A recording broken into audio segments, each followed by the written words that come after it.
थार का तपता रेगिस्तान। हवा का एक एक झोंका रेत को उछालकर जैसे सूरज को छूने की कोशिश कर रहा था। ऐसे माहौल में एक ऊंचा लंबा ऊंट धीमी चाल से चल रहा था। उसकी आंखों में थकान और मुंह सूखा था। तभी झाड़ियों में अचानक सरसराहट हुई और एक चालाक सियार बाहर निकला। चालाकी उसके चेहरे पर ही नहीं, उसकी पूंछ की हिलती गति में भी झलकती थी। ओहो, इतने बड़े महाराज इस धूप में अकेले क्या कर रहे हैं? रेत तप रही है और आप जल रहे हैं। मैं पानी ढूंढ रहा हूं। कई कोस चल चुका हूं। ताकत जवाब दे रही है। अरे, यही तो मेरी खासियत है। आसपास सबसे ज्यादा जगहों का पता मुझे है। मेरे साथ चलो, मैं तुम्हें पानी तक ले चलता हूं। क्या तुम सच कह रहे हो? बड़ी मेहरबानी होगी। क्या मैं और झूठ बोलता हूं? क्या तुम्हें मुझ पर इतना भी भरोसा नहीं है? चलो चलो। ऊंट ने राहत की सांस ली। वह सियाल के पीछे चल पड़ा। कुछ दूर जाकर वे एक छोटे से सरोवर के पास पहुंचे। पानी साफ था और किनारे कुछ पेड़ों की छाया। धन्यवाद सियाल भाई। आज तुमने मेरी बड़ी मदद की है। मैं आपका आभारी रहूंगा। दोस्त, धन्यवाद नहीं, दोस्ती निभाओ। तुम बड़े, मैं छोटा, मिलकर रहेंगे। सियाल मुस्कुराया, लेकिन उसकी आंखों में एक चुप्पी सी चालाकी चमकी।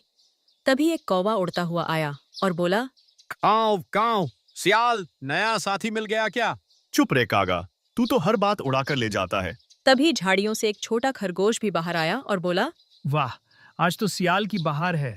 बड़ा साथी मिला है जो इसे कंधे पर बिठाकर भी ले जा सकता है। मुझे मदद चाहिए थी। अच्छा लगा कि तुम सब एक साथ आ गए। खरगोश ने सियाल को आंख मारते हुए कहा। लगता है आज कोई नई चाल चलने वाला है। जैसे ही रात होने लगी, सियाल ऊंट के पास आया। दोस्त, आज चलो एक खेत में। वहां मीठे तरबूज लगे हैं। तुम बिना झुके उन्हें तोड़ दोगे। हम दोनों खाएंगे, आधा आधा। किसी के खेत से चोरी करना सही नहीं। अरे, हम भूखे हैं, थोड़ा सा खाएंगे।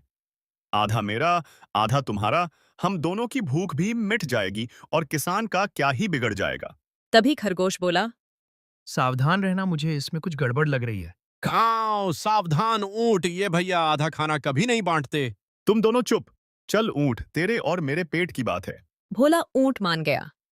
खेत पहुंचकर ऊंट ने तरबूज तोड़कर नीचे गिराने शुरू किए और सियाल मस्त होकर खाता रहा। ऊंट ने पूछा, कितना खाया? मेरा हिस्सा कहाँ है? अरे, गिनती छोड़ो। तुमने पानी पी लिया था ना, वो तुम्हारा हिस्सा समझो। ये धोखा है सियाल। तभी किसान की आवाज आई, कौन है वहां? कागा ने उड़कर चेतावनी दी। काव काव, भागो। सियाल तुरंत झाड़ियों में घुस गया। ऊंट का बड़ा शरीर छिप नहीं सका। किसान ने उसे लाठी मारी और सियाल दूर बैठकर मुस्कुराता रहा। कुछ दिनों बाद ऊंट ठीक हो रहा था। तभी अचानक एक कोटर से एक आवाज आई। चक चक, क्या झगड़ा हो रहा है यहाँ बच्चों? सबने देखा, एक तोता, जिसकी आंखें उम्र के साथ धुंधली हो चुकी थीं, समुद्री हवा जैसा शांत स्वभाव लिए बैठा था। सियाल, तू फिर किसी को मुसीबत में डाल आया? अरे तोते, तुम तो हमेशा उलाहना देते रहते हो। काव, सच बोल रहा हूँ तोते जी। सियाल ने ऊंट को धोखा दिया। शायद मैंने विश्वास ज्यादा कर लिया। विश्वास रेत जैसा है ऊंट बालक। गलत साथी मिल जाए तो हाथ से फिसल जाता है। सियाल ने हंसी उड़ाते हुए। बूढ़े हो गए हो और तुम खुद को विद्वान समझते हो। तोते ने आंखें बंद कर लीं पर कुछ न कहा। अगले दिन सियाल फिर आया। दोस्त ऊंट, एक जगह है, नदी। वहां पानी भी है, फल भी। चलो वहां चलते हैं। खाओ, मुझे शक है इस पर। ऊंट भैया, इस बार सोच कर जाना। लेकिन उस खेत के बाद सियाल मेरे पास ही तो रुका। शायद बदल रहा हो।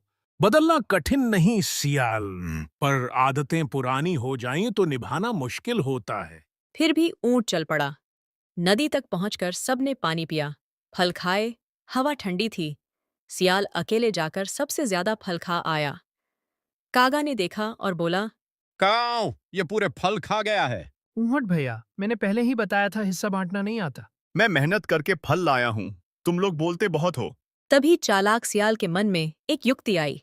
चलो ऊंट, नदी के उस पार चलें। वहां गांव है, ढेर सारा खाना मिलेगा। पर मैं तैर नहीं सकता।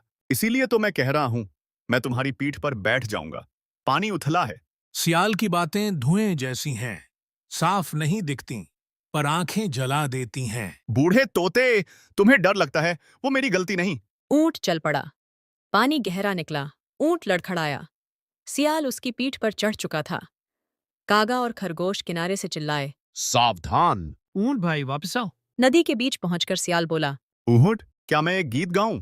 अभी यहाँ? पागल हो क्या? अगर तुम गाओगे तो मैं डगमगा जाऊंगा। मैं क्या करूं? फल खाकर मेरा मन खुश हो गया है। और वह जोर जोर से किकियाने लगा। गांव वाले जाग गए, शोर बढ़ गया। सियाल चुप, लोग पकड़ लेंगे। मेरी आदत है गाने की, जैसे तुम्हारी आदत है सहने की। किनारे पहुंचकर सियाल झाड़ियों में छिप गया और ऊंट को फिर लोगों ने दौड़ाया। अगली सुबह सब मित्र ऊंट के पास पहुंचे। तुम ठीक हो? थोड़ी चोट है, पर मैं ठीक हूं। सियाल की चालों से दूर रहो बालक। तभी सियाल ऐंठता हुआ आया। अरे मेरे प्यारे साथी, आज वापस चलते हैं, यहाँ खतरा है। कांव, और खतरा कौन है, तुम या गांव वाले?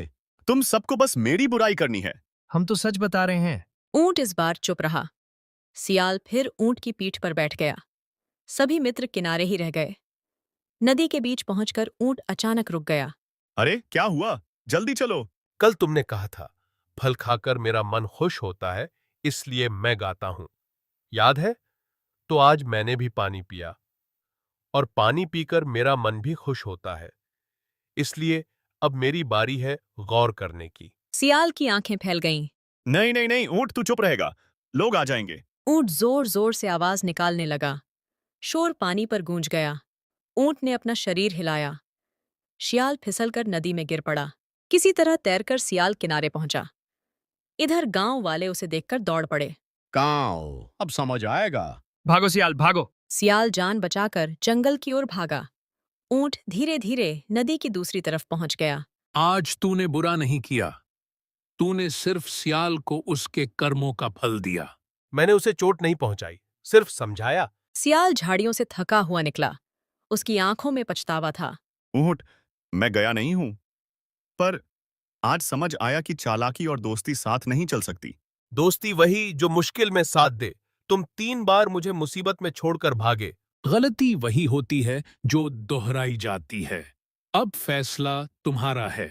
सियाल, तुम बदलोगे या राह अलग करोगे? मैं कोशिश करूंगा। ऊंट ने धीरे धीरे सिर हिलाया और आगे बढ़ गया। बाकी सब उसके पीछे चल पड़े। सियाल अकेला बैठा रहा, पर आज पहली बार उसने अपनी चालाकी पर शर्म महसूस